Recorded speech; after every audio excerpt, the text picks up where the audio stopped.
नाज़रीन मोहतरम, पुराने ज़माने की बात है कि एक बादशाह के सामने किसी आलिम ने यह मसला बयान किया कि ज़ानी के अमल का कर्ज इसकी औलाद या इसके अहले खाना में से किसी न किसी को चुकाना पड़ता है। इस बादशाह ने सोचा कि मैं इसका तजर्बा करता हूँ। इसकी बेटी हुस्न व जमाल में बेमिसाल थी।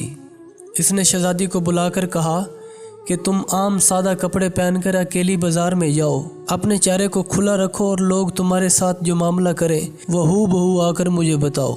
शहज़ादी ने बाजार का चक्कर लगाया, मगर जो गैर महरम शख्स उसकी तरफ देखता तो वो शर्म व हया से निगाहें झुका लेता। किसी मर्द ने इस शहज़ादी के हुस्न व जमाल की तरफ ध्यान ही नहीं दिया। सारे शहर का चक्कर लगाकर जब शहज़ादी अपने महल में दाखिल होने लगी तो राहदारी में किसी मुलाजिम ने महल की खादमा समझकर उसे रोका और गले लगाया और उसका बोसा लेकर भाग गया। शहज़ादी ने बादशाह को सारा किस्सा सुनाया तो बादशाह रो पड़ा और कहने लगा, मैंने सारी जिंदगी गैर महरम से अपनी निगाहों की हिफाजत की है, अलबत्ता एक मर्तबा मैं गलती कर बैठा और एक गैर महरम लड़की को गले लगाकर इसका बोसा लिया था।